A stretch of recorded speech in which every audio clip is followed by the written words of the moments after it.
В пресс-центре абхазского телевидения прошла пресс-конференция министра просвещения Абхазии Инала Габлия. Приглашая представителей СМИ, организаторы забыли сообщить, что министр будет говорить только о поездке в Ялту, которая проходила с 26 по 30 апреля. Изменение темы встречи произошло неожиданно и не было поддержано представителями СМИ, которым и так с трудом удается пообщаться с министром просвещения. При таком раскладе гостям абхазского телевидения все же пришлось отвечать на вопросы журналистов, которые в первую очередь касались сложной ситуации в сельских школах республики, отсутствия учебников и нехватки педагогов, проблем абхазского языка и навязывания программ обучения других стран вместо поддержки и улучшения собственной. Скажу честно, задать удалось лишь 1% от общего числа вопросов, с которыми мы пришли на эфир. В ответ от министра просвещения Абхазии, который уже почти 4 года работает на данной должности, были слышны лишь рассказы о поездках в Россию и обмене опытом с российскими коллегами, об участии в форумах и конференциях. Инал Габлия почему-то сам спрашивал у журналистов о причинах, по которым создалась такая плачевная ситуация в системе образования. И даже посетовал на то, что без необходимых изменений положение может стать только хуже. Узнать, какими будут эти самые изменения, которые должны спасти систему образования в нашей стране и которыми в первую очередь должен озаботиться Инал Габлия, не удалось. Как не удалось узнать, по какой причине в Абхазии до сих пор нет закона об образовании. Инал Габлия вновь переключился с внутренней повестки и с удовольствием стал рассказывать о том, что увидел в Артеке. Как бы невзначай министр согласился с удручающей ситуацией в школах, особенно в части изучения абхазского языка, в части нехватки педагогов, отсутствия необходимых учебников, среди которых история Абхазии на абхазском языке. И вновь стал приводить примеры того, как с подобными проблемами борются в России и в Европе. А еще Инал Габлия несколько раз говорил о том, что Министерство просвещения создал новые учебно-методические пособия по абхазскому языку для дошколят и начальных классов Акупча, которые в ближайшее время поступят в учебные заведения Абхазии. Эта информация вроде как хорошая, но как именно эти учебники смогут изменить сложившуюся критическую ситуацию, неизвестно. Об этом министр ничего не сказал. Важно отметить, что целью конференции в Ялте, на которой Инал Габлия выступил не только с приветственным словом, но и с докладом, является обмен научно-методической информацией и практическим опытом по развитию воспитательной деятельности в рамках суверенной национальной системы образования.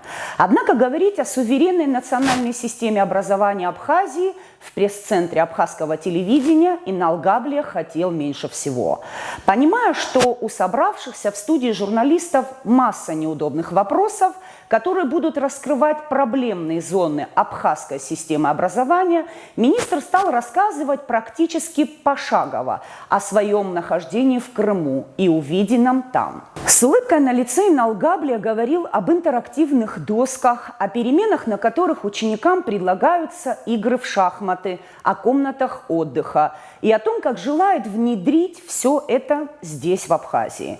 Но министр, видимо, забыл, что внедрять новейшие технологии, да и вообще разного рода новшества в школах, где дети сидят в куртках, где не хватает педагогов сразу по нескольким важным дисциплинам, где течет крыша и дует с окон, невозможно. И опыт российских школ в Абхазии неприменим, хотя бы потому, что у нас совершенно разные системы образования. Взять хотя бы историю о том, как первоклашкам неабхазских школ предлагается ответить на вопрос, что такое Родина и почему она так дорога нам, раскрасив флаг России. И на картинках о родной стране и ее столице демонстрируется флаг и герб России и фото Кремля. А еще там есть вопрос о том, слышали ли первоклашки гимн России и какие чувства он у них вызывает. Согласитесь, это не просто странно, это недопустимо. Но министр не видит в этом особой проблемы, так как учебники российские и заменить их нечем. Иналгабле согласился с тем, что есть проблемы с данными учебниками, и заодно рассказал, что общался на эту тему со своими российскими коллегами. И, как оказалось, даже обсуждал с ними возможность внести изменения в эти самые учебники. По словам Иналгабле, министр просвещения России Сергей Кравцов выразил готовность оказать помощь в этом вопросе. И, собственно, все. В планах у нашего министра есть эта работа, но вот когда они к ней приступят и собираются ли вообще данным направлением заниматься, неизвестно. Иналгабле об этом ничего не сказал. Зато порадовались заведующие отделом образования Ачимчирского и Гудаутского районов, которые вместе с министром пришли на встречу с журналистами. Тимур Гиндия и Адам Архарази не стали скрывать проблем и рассказали о некоторых сложностях, с которыми сталкиваются педагоги в своей работе, главная из которых – низкая заработная плата.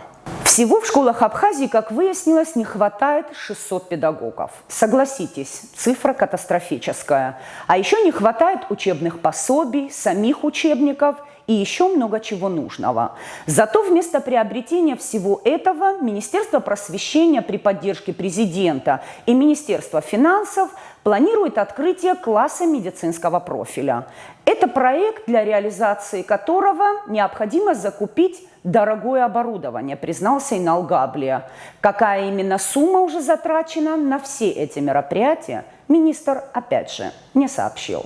Вся пресс-конференция, по признанию некоторых моих коллег, больше походила на пиар-компанию. Вот только все мы забываем о том, что расплачиваться за все эти акции, командировки, визиты и прочие дела приходится нам с вами. И ситуацию в системе образования ни спецпроекты, ни спецклассы, ни форумы не изменят. Тут нужен государственный подход и экстренные меры, иначе мы окончательно можем потерять национальную систему образования Абхазии, над которой уже довольно длительное время экспериментируют наши неопытные соотечественники.